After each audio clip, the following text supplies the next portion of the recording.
La justificación por gracia. Siendo justificados gratuitamente por su gracia, mediante la redención que es en Cristo Jesús. Romanos 3:24. El monte del consuelo es el monte del Calvario. La casa de consolación está construida con la madera de la cruz.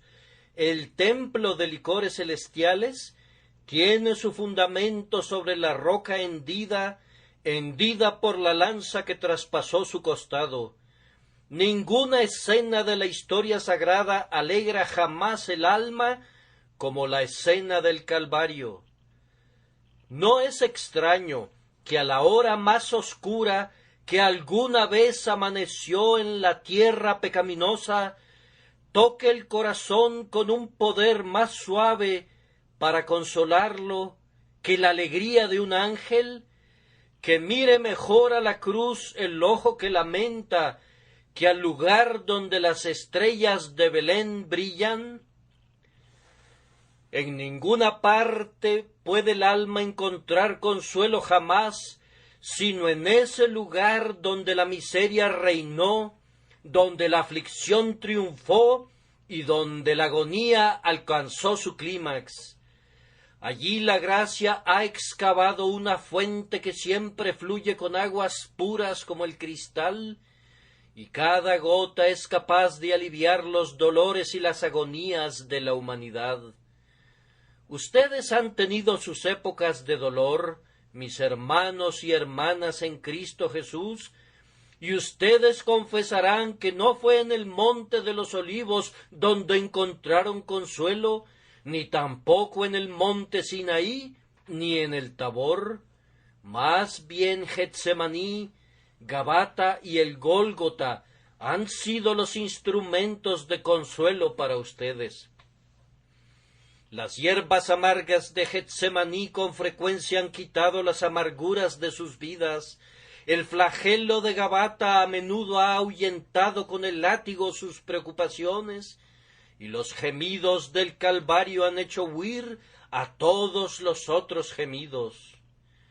Entonces esta mañana tenemos un tema que confío será el instrumento de consuelo de los santos de Dios, viendo que surge en la cruz, y a partir de allí corre en un arroyuelo rico en bendiciones perennes para todos los creyentes. Observen que tenemos en nuestro texto, primero que nada, la redención de Cristo Jesús. En segundo lugar, la justificación de los pecadores que fluye de esa redención.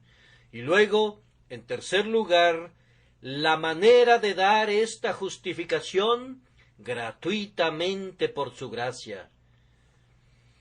Entonces, primero, tenemos la redención que es en o por Cristo Jesús. La figura de la redención es muy sencilla y ha sido utilizada con mucha frecuencia en la Escritura. Cuando un prisionero ha sido capturado y sometido a esclavitud por algún poder bárbaro, ha sido usual, antes de que pueda ser liberado, que se pague un precio de rescate. Ahora, nosotros, como estamos inclinados a la culpabilidad por la caída de Adán, y somos por tanto virtualmente culpables, fuimos entregados a la venganza de la ley por el irreprochable juicio de Dios. Fuimos entregados en manos de la justicia. La justicia nos reclamó como sus esclavos para siempre, a menos que pudiéramos pagar un rescate mediante el cual nuestras almas pudieran ser redimidas. Ciertamente nosotros éramos pobres como los hijuelos del búho, no teníamos con qué bendecirnos a nosotros mismos. Éramos, como nuestro himno lo ha expresado, deudores en bancarrota. Nuestra casa fue embargada, todo lo que teníamos fue vendido. Nos quedamos desnudos y pobres y miserables, y por ningún medio podíamos encontrar una recompensa. Y justo en ese momento Cristo entró y se hizo nuestro patrocinador, y en el lugar y posición de todos los creyentes pagó el precio del rescate para que nosotros pudiéramos en esa hora ser liberados de la maldición de la ley y de la venganza de Dios, y seguir nuestro camino limpios, libres y justificados por su sangre. Permítanme mostrarles algunas de las cualidades de la redención que es en Cristo Jesús. Ustedes recordarán a la multitud que Él ha redimido, no solamente yo, ni solamente tú, sino una gran multitud, la cual nadie podía contar, que excederá en número las estrellas del cielo, que no pueden ser contadas por los mortales. Cristo ha comprado para sí a algunos de cada reino y de cada nación y lengua bajo el cielo. Él ha redimido de entre los hombres a algunos de cada rango, desde el más elevado hasta el más bajo, a algunos de cada color, blancos y negros, a algunos de cada posición en la sociedad, a los mejores y a los peores. Jesucristo se ha entregado a sí mismo por algunos provenientes de todas las categorías, para que puedan ser redimidos para Él. Ahora, en relación a este rescate, tenemos que observar que se pagó todo, y todo fue pagado de una vez. Cuando Cristo redimió a su pueblo, lo hizo por completo. No dejó ni una sola deuda sin pagar, ni ningún pequeño saldo para ser pagado después. Dios demandó de Cristo el pago de los pecados de todo su pueblo.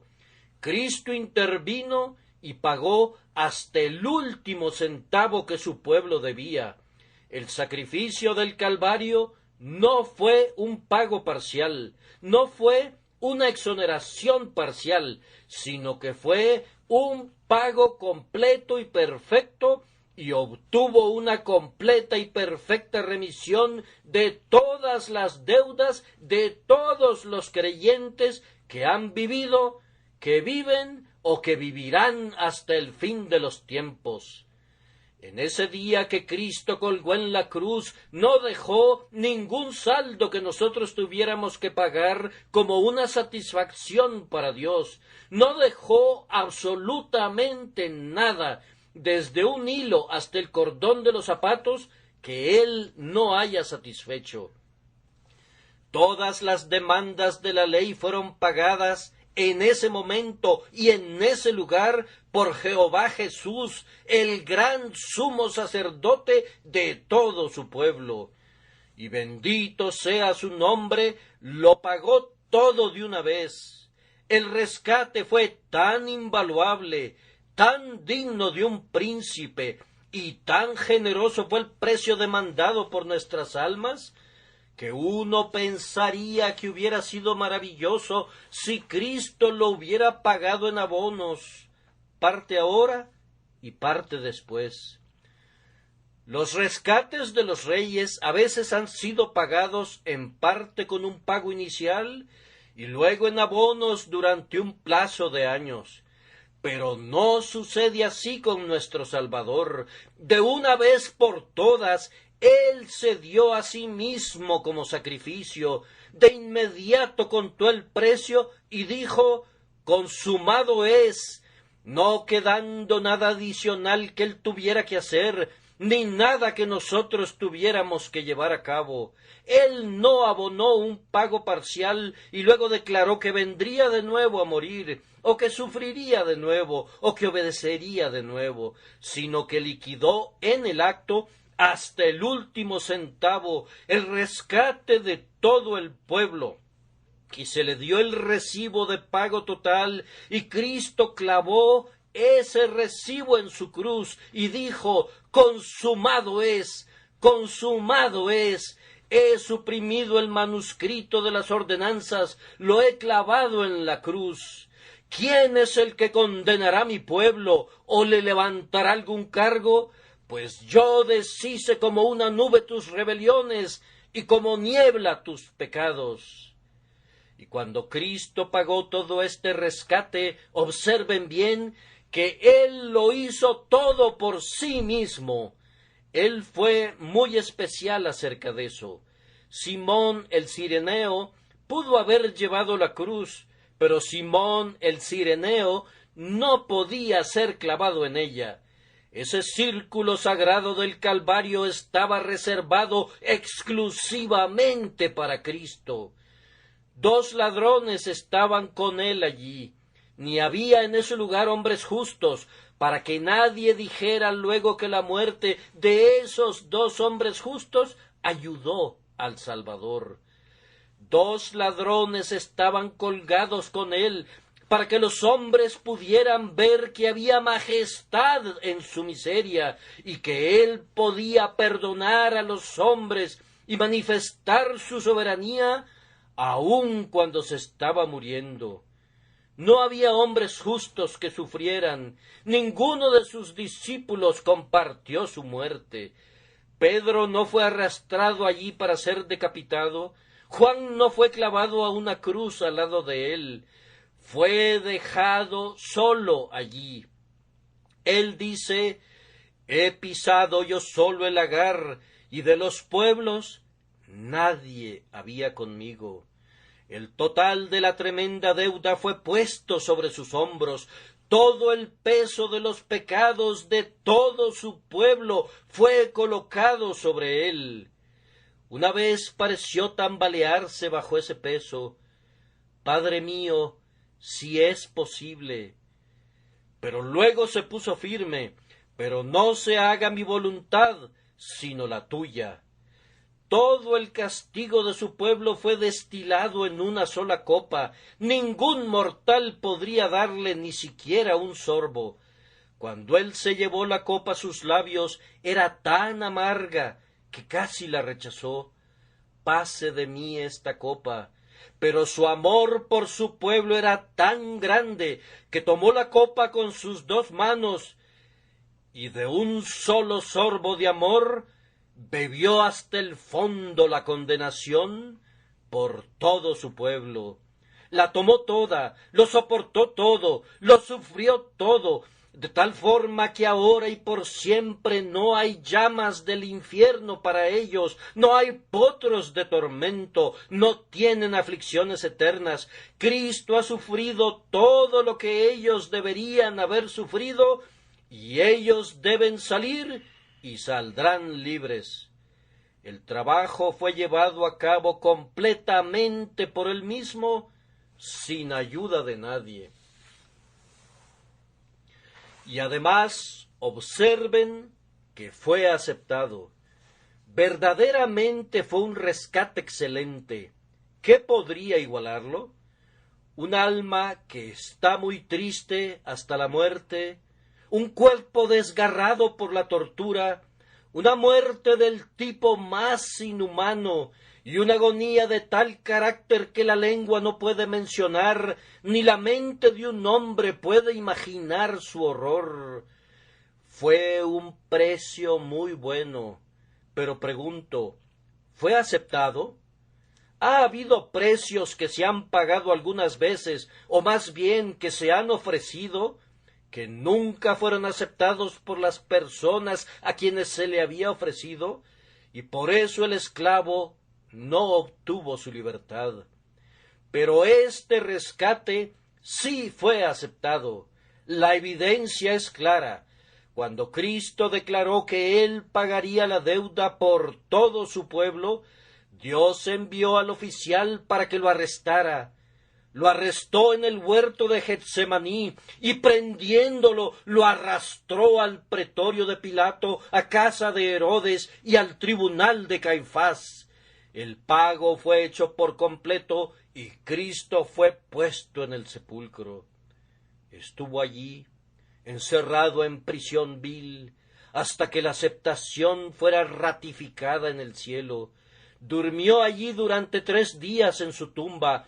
Fue declarado que la ratificación fuera esta, que el fiador quedaría en libertad tan pronto como sus compromisos de la fianza fuesen cumplidos. Ahora dejen que sus mentes visualicen a Jesús enterrado. Él está en el sepulcro. Es cierto que Él ha pagado toda la deuda, pero el recibo no ha sido entregado todavía. Él duerme en esa estrecha tumba, encerrado allí con un sello sobre una piedra gigante, duerme todavía en su tumba. La aceptación de Dios todavía no ha sido otorgada. Los ángeles todavía no han descendido del cielo para decir: la obra está hecha, Dios ha aceptado tu sacrificio. Ahora es la crisis de este mundo, oscila tambaleante en la balanza. ¿Aceptará Dios el rescate o no? Veremos. Un ángel desciende del cielo con un resplandor intenso, remueve la piedra y sale el cautivo, sin vendas en sus manos, habiendo dejado atrás su indumentaria fúnebre, libre para no sufrir nunca más, para no morir nunca más. Ahora, si Jesús no hubiera pagado la deuda, nunca habría sido puesto en libertad. Si Dios no hubiera aceptado su sacrificio, Él estaría en su tumba en este momento. Nunca se hubiera levantado de su tumba, pero su resurrección fue una señal de que Dios lo había aceptado. Dijo: he tenido una reclamación contra ti hasta esta hora. Esa reclamación ha sido satisfecha ahora. Eres libre. La muerte entregó a su cautivo real, la piedra fue rodada, y el conquistador salió llevando cautiva a la cautividad.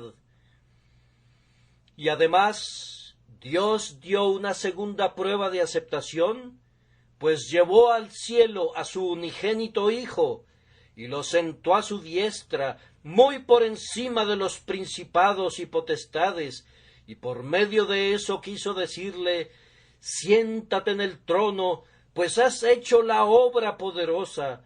Todas tus obras y todas tus miserias son aceptadas como el rescate de los hombres. Oh, amados míos, piensen qué escena tan maravillosa debe haber sido cuando Cristo ascendió a la gloria. Qué noble certificado de la aceptación de su Padre. ¿No les parece contemplar la escena en la tierra? Es muy simple.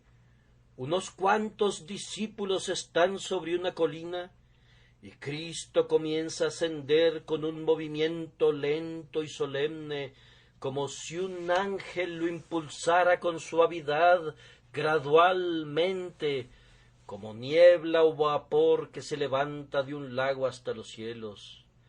¿Pueden imaginar lo que sucedía allá a lo lejos? ¿Pueden concebir por un momento cómo, cuando el poderoso conquistador entró por las puertas del cielo, los ángeles lo recibieron, trajeron su carroza de lo alto para transportarlo a su trono, batieron sus triunfantes alas y exclamaron: la obra grandiosa ya está hecha? ¿Pueden imaginar cómo resonaban los aplausos cuando él entró por las puertas del cielo? ¿Pueden concebir cómo se empujaban unos a otros para ver cómo se aproximaba él, vencedor y sangrante de la batalla? Ven a Abraham, Isaac, Jacob y a todos los santos redimidos reunidos para contemplar al Salvador y Señor. Ellos habían deseado verlo, y ahora sus ojos lo contemplaban en carne y sangre, el conquistador de la muerte y del infierno. Pueden verlo con el infierno sujetado a las ruedas de su carruaje, arrastrando a la muerte cautiva a través de las calles reales del cielo. ¡Oh, qué espectáculo había allí ese día! Ningún guerrero romano obtuvo jamás un triunfo así. Nadie vio jamás un espectáculo tan majestuoso. la pompa de todo el universo, la realeza de la creación entera, los querubines y los serafines y todos los poderes creados se maravillaron ante esa escena. Y Dios mismo, el Eterno, coronó todo cuando, estrechando a su Hijo contra su pecho, dijo: bien hecho, has finalizado la obra que te encomendé, quédate para siempre, mi amado. Ah, pero él nunca habría tenido ese triunfo si no hubiera pagado toda la deuda. A menos que su padre hubiera aceptado el precio del rescate, el rescatador nunca hubiera sido honrado de tal manera, pero debido a que fue aceptado, por eso él triunfó así. Suficiente entonces en lo que concierne al rescate. Y ahora, con la ayuda del Espíritu de Dios, voy a referirme al efecto del rescate, siendo justificados gratuitamente por su gracia mediante la redención. Ahora, ¿cuál es el significado de justificación? Los teólogos los confundirían si les preguntan. Voy a hacer mi mejor esfuerzo para explicar la justificación de manera sencilla y simple, para que me entienda inclusive un niño. No hay tal cosa como una justificación que pueda ser obtenida en la tierra por los hombres, excepto de una sola manera. La justificación, ustedes saben, es un término forense. Siempre es empleado en un sentido legal. Un prisionero es traído ante el Tribunal de Justicia para ser juzgado. Sólo hay una forma en que ese prisionero puede ser justificado. Esto es, no debe ser encontrado culpable, y si no es encontrado culpable, entonces es justificado, esto es, se ha demostrado que es un hombre justo.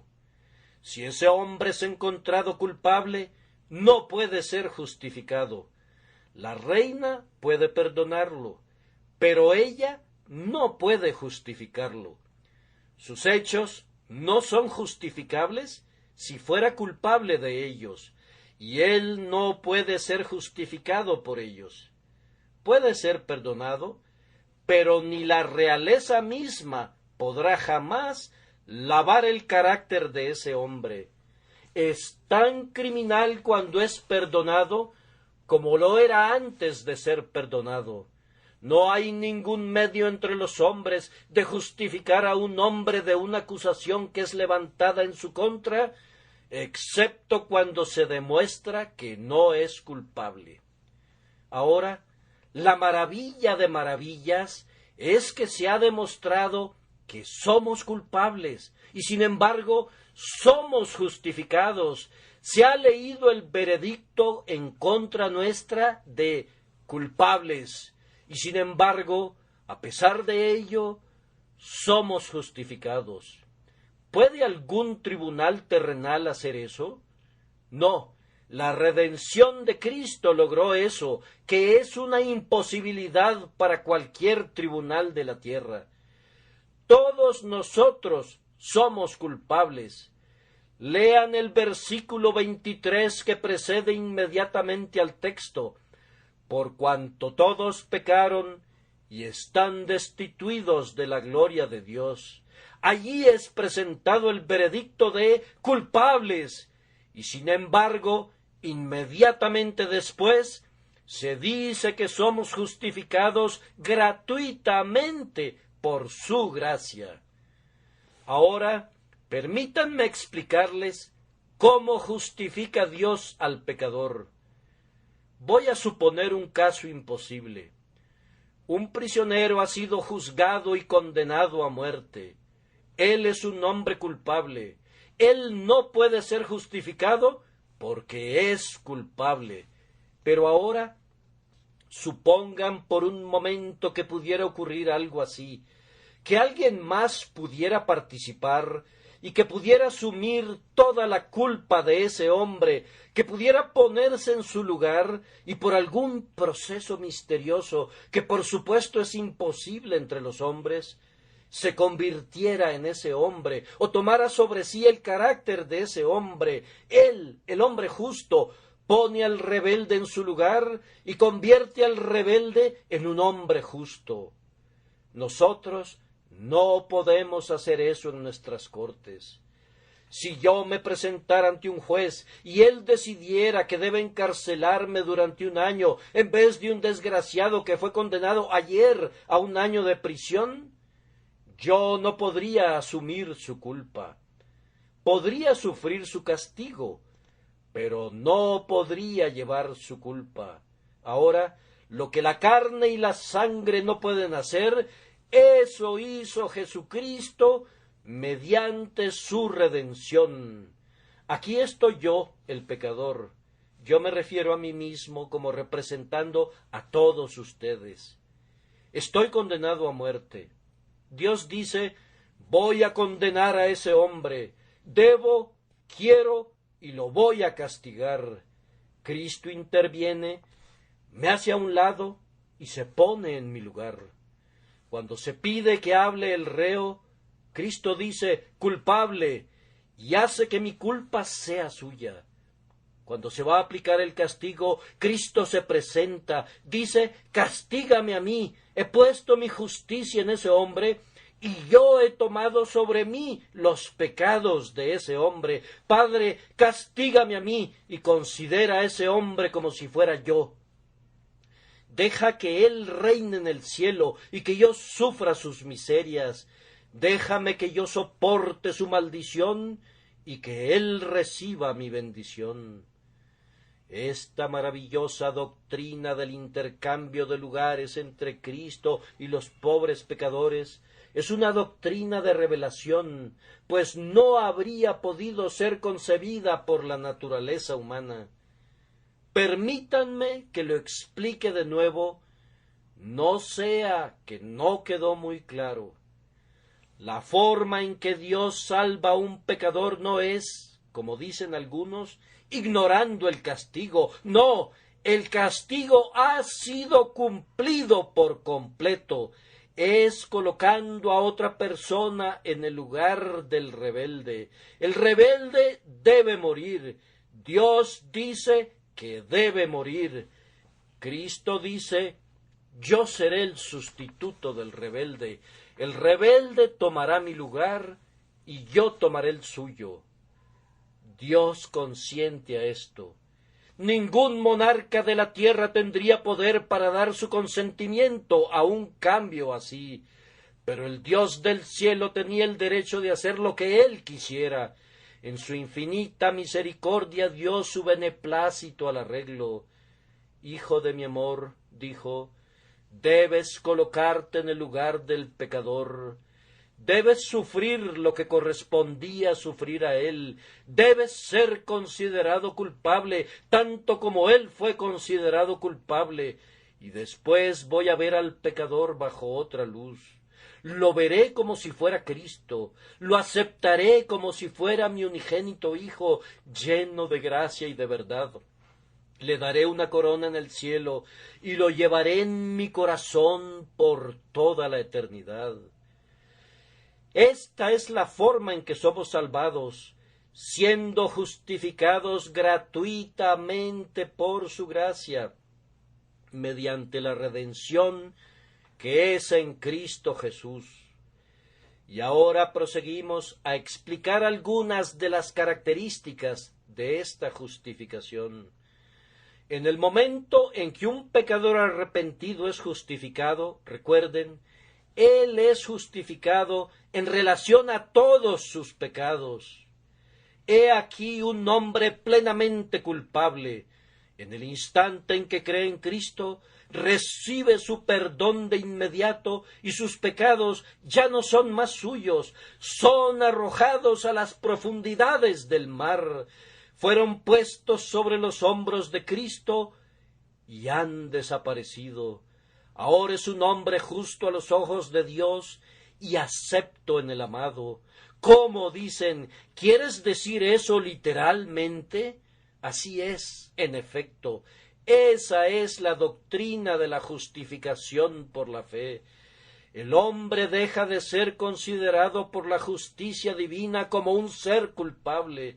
En el instante en que él cree en Cristo, toda su culpa es quitada. Pero voy un paso más allá. En el momento que el hombre cree en Cristo, deja de ser considerado culpable desde la perspectiva de Dios. Y lo que es más, se vuelve justo, se vuelve meritorio.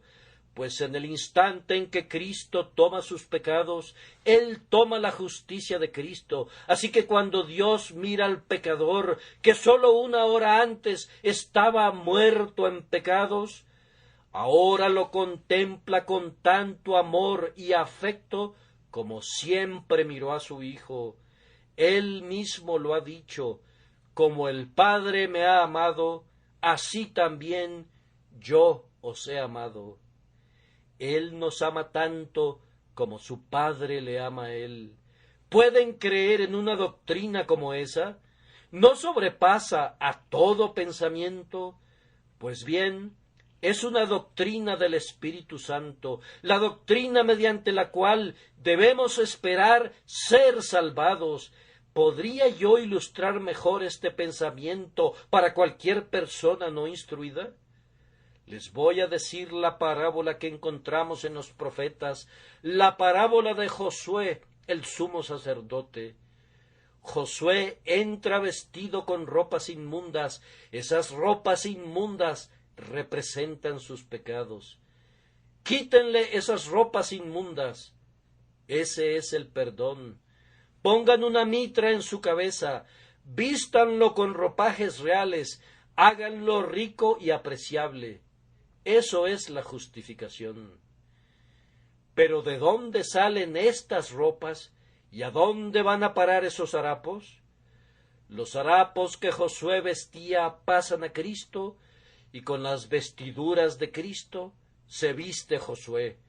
El pecador y Cristo hacen exactamente lo que hicieron Jonatán y David. Jonatán dio su ropa a David, y David dio a Jonatán sus vestidos. Así también Cristo toma nuestros pecados y nosotros tomamos la justicia de Cristo, y por medio de esta gloriosa sustitución e intercambio de lugares, los pecadores son liberados y son justificados por su gracia.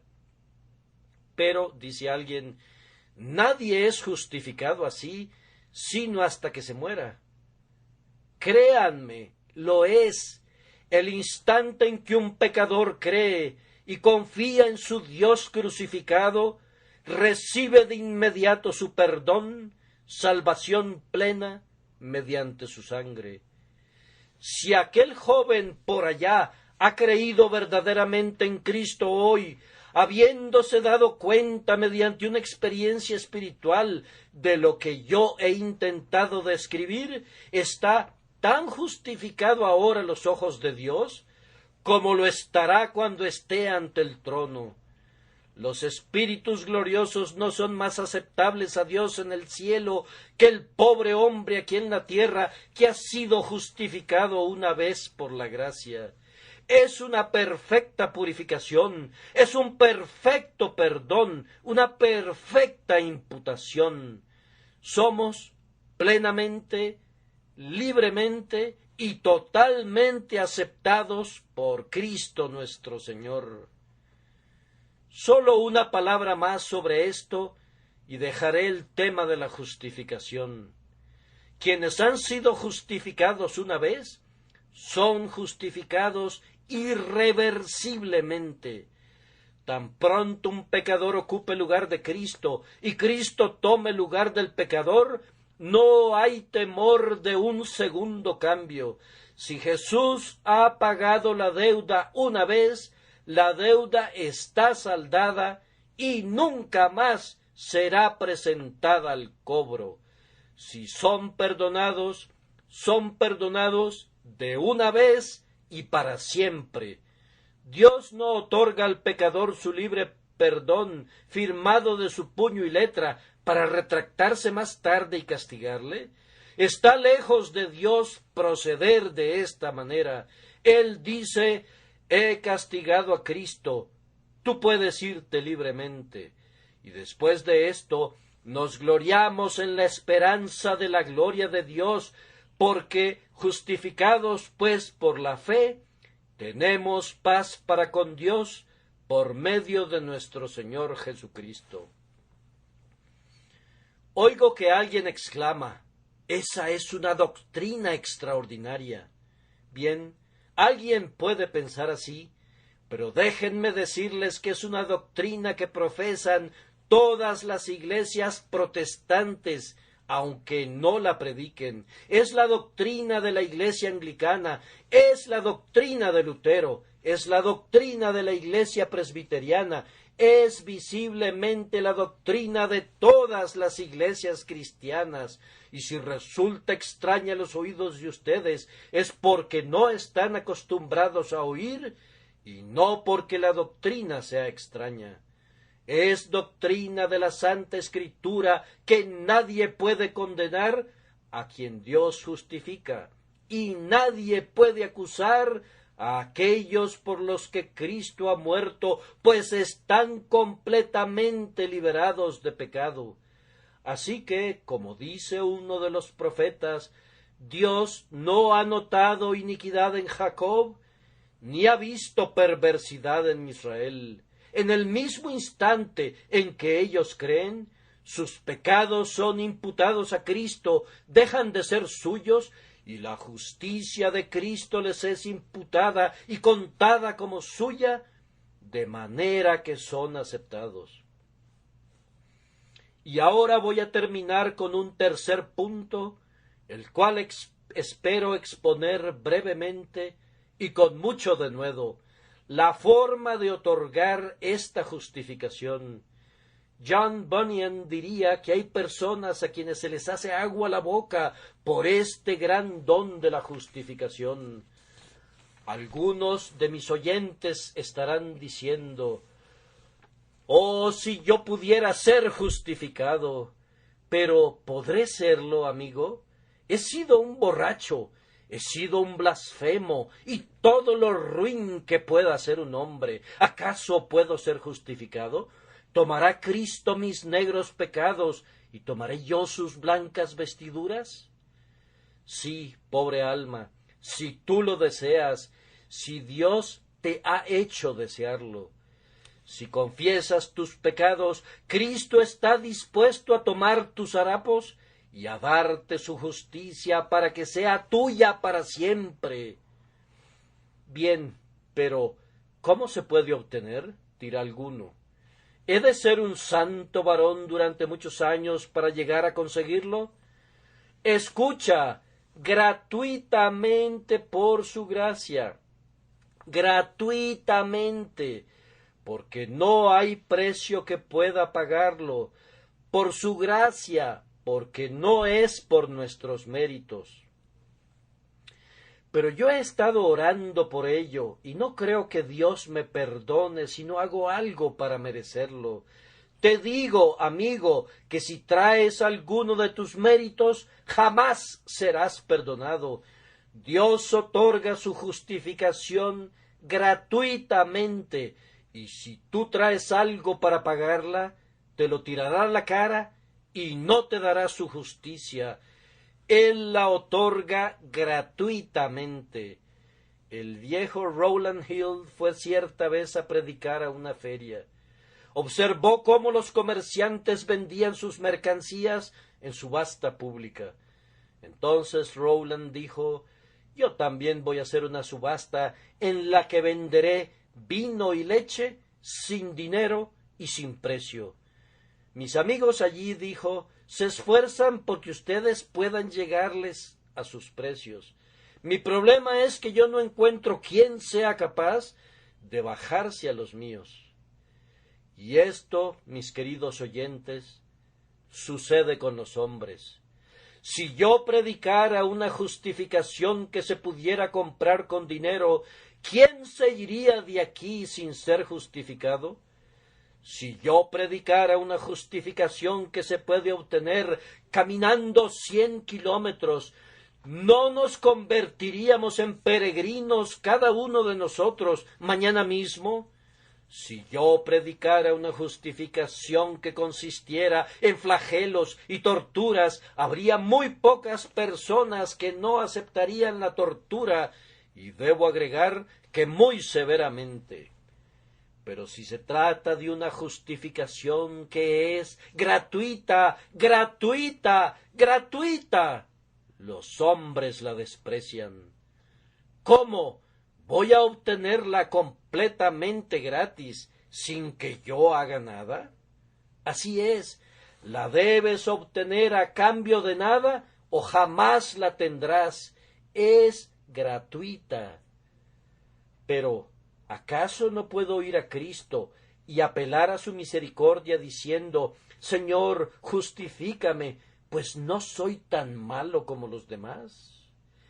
Eso no te servirá de nada, porque es por su gracia. Pero ¿no podré albergar una esperanza porque voy a la iglesia 2 veces al día? No, Señor, es por su gracia.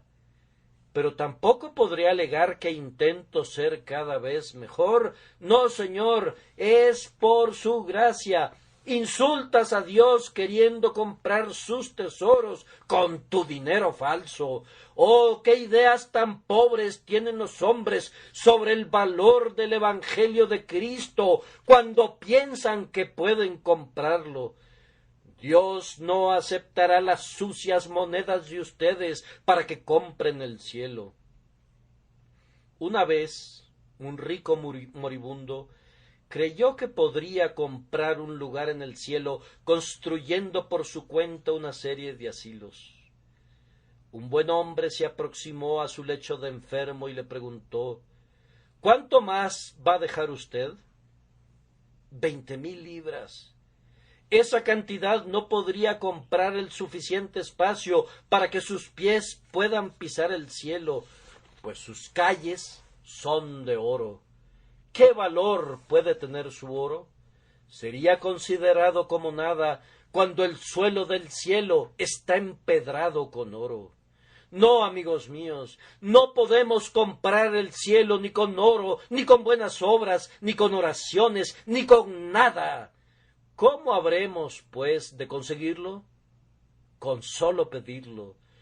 Todos los que nos reconocemos pecadores podemos tener a Cristo con solo pedirlo. ¿Deseas tú tener a Cristo? Puedes tener a Cristo. El que quiera, tome del agua de la vida gratuitamente.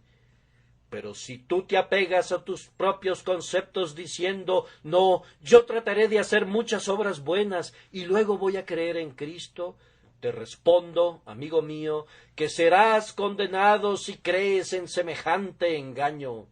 Solemnemente te advierto que no puedes ser salvo de esa manera.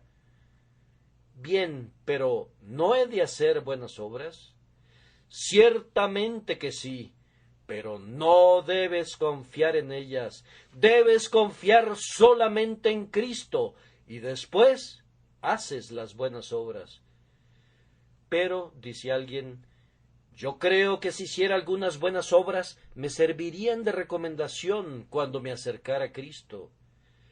No sería así, no constituirían recomendación alguna.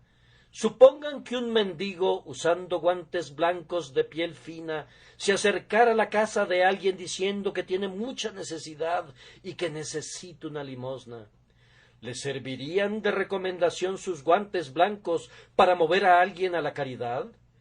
¿Podrá servirle de recomendación para lograr limosna un lindo sombrero nuevo que se compró esta mañana? No, dirías, eres un miserable impostor, no necesitas nada y no obtendrás nada, fuera de aquí. El mejor distintivo de un mendigo son los harapos, y el mejor ropaje para un pecador que vaya a Cristo es ir tal cual es, sin otra cosa que rodeado de pecado. Pero no, dice alguien, debo ser un poco mejor, y entonces creo que Cristo me salvará. No podrás ser mejor por mucho que lo intentes. Además, usando una paradoja, si pudieras mejorar, estarías en desventaja, porque cuanto peor seas, tanto mejor serás para ir a Cristo. Si son completamente impíos, vengan a Cristo. Si sienten su pecado y renuncian a él, vengan a Cristo. Aunque hayan tenido el alma más perversa y vil, vengan a Cristo. Si sienten que no tienen nada en ustedes que les pueda servir de recomendación, vengan a Cristo. Confía en Jesús, confía plenamente, no dejes que se mezcle otra confianza. No digo esto para alentar a ningún hombre a que continúe en su pecado. Dios no lo quiera. Si continúan en pecado, no deben venir a Cristo. No pueden. Sus pecados se lo impedirán. No pueden venir a Cristo y ser libres y continuar encadenados al remo de su galera, al remo de sus pecados. No, señores. Es el arrepentimiento, es dejar inmediatamente sus pecados. Pero fíjense bien que ni el arrepentimiento ni el dejar sus pecados puede salvarlos. Es Cristo, Cristo, Cristo, solamente Cristo. Pero sé que muchos de ustedes se irán y tratarán de construir su propia torre de Babel para llegar al cielo. Unos lo harán de una manera y otros de otra. Adoptarán ceremonias, pondrán como cimiento de la estructura la doctrina del bautismo infantil y encima colocarán la confirmación y la cena del Señor. Iré al cielo, dicen. ¿Acaso no guardo el Viernes Santo y el día de Navidad? Soy mejor que esos disidentes. Soy una persona sumamente extraordinaria. ¿Acaso no oro más que cualquiera? Estarás largo tiempo empujando esa rueda de molino sin que consigas avanzar una pulgada. ¿No es este el camino para llegar a las estrellas? Alguien dice, iré y estudiaré la Biblia y creeré en la sana doctrina. Y no dudo que, creyéndola, seré salvo. En verdad que no lo serás. No serás más salvo por creer en la verdadera doctrina que por hacer buenas obras. Vaya, dirá otro, eso me gusta. Creeré en Cristo y viviré como mejor me plazca. En verdad que no serás salvo, porque si crees en Cristo, Él no te dejará vivir como le plazca tu carne. Por medio del Espíritu te constreñirá a mortificar tus inclinaciones y concupiscencias. Si te concede la gracia de que creas, también te dará después la gracia de vivir una vida santa. Si te da la fe, te dará después buenas obras. No puedes creer en Cristo a menos que renuncies a cada pecado y decidas servirle con pleno propósito de corazón. Por último, creo oír a un pecador que dice, ¿acaso es esa la única puerta? ¿Y puedo aventurarme a pasar por ella? Entonces lo haré, pero no lo comprendo muy bien. Soy como el pobre Tiff en ese libro tan notable titulado Dread. Hablan mucho acerca de una puerta, pero yo no veo esa puerta.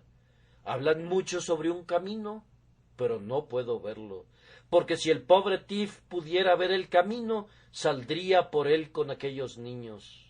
Hablan de combates, pero no veo que nadie luche.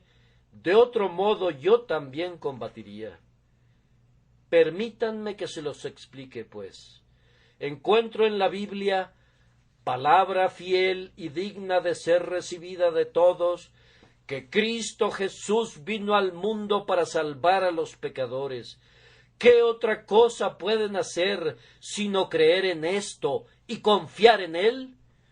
Nunca serán defraudados con una fe como esta. Les voy a poner otro ejemplo que he utilizado cientos de veces, pero que volveré a utilizar por no poder encontrar otro mejor. La fe es algo parecido a esto. Es una historia que se cuenta de un capitán de barco cuyo hijo, un muchacho joven, era muy aficionado a subir por el cordaje del buque. Una vez, persiguiendo a un mono, subió al mástil hasta alcanzar el verterlo mayor. Y como ustedes saben, el verterlo mayor es como una gran mesa redonda puesta sobre el mástil. Así que, cuando el joven estuvo allí, tenía espacio suficiente, pero la dificultad estaba, usando la mejor explicación que puedo, en que no podía alcanzar el mástil que estaba debajo de esa plataforma, pues su estatura no le permitía descolgarse por el verterlo, alcanzar el mástil y bajar. Allí estaba en esa plancha de madera. Se las había arreglado para llegar allí, de alguna manera u otra, pero le era imposible bajar. Su padre se dio cuenta y quedó horrorizado. ¿Qué debía hacer? En unos instantes su hijo caería y quedaría destrozado. Estaba aferrado a la plataforma con todas sus fuerzas, pero en pocos segundos caería sobre la cubierta, convirtiéndose en una masa informe. El capitán pidió un megáfono y llevándoselo a la boca gritó: «Muchacho, la próxima vez que el barco se incline lo suficiente, lánzate al mar». Era en verdad su única salvación. Podía ser rescatado del agua, pero jamás se salvaría si caía sobre cubierta. El pobre muchacho miró al mar.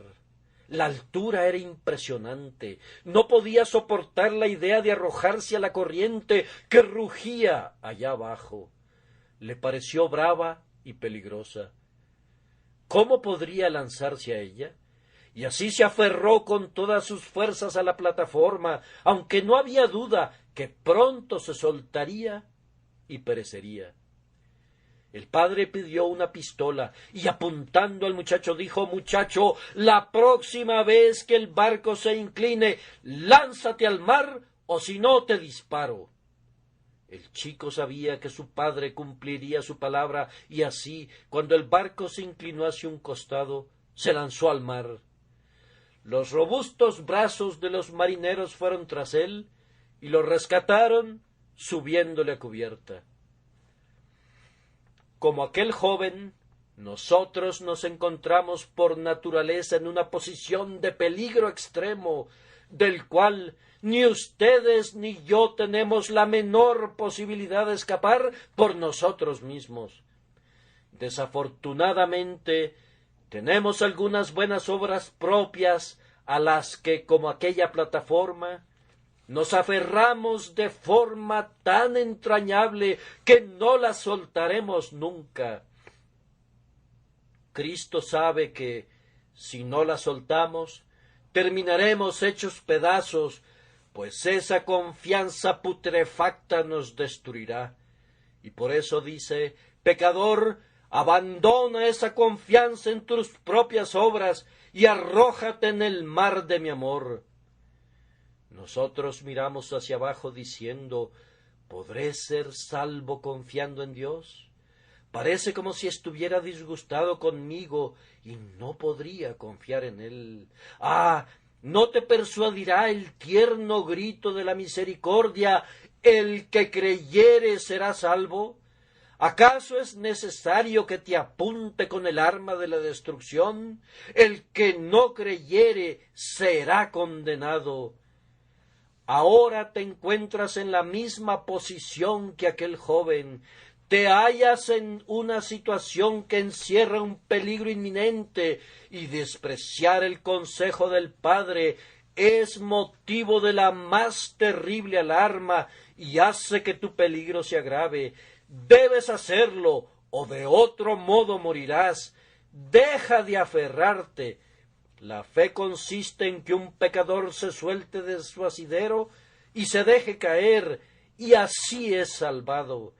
Y aquello que parecía ser su destrucción es el medio de su salvación. Crean en Cristo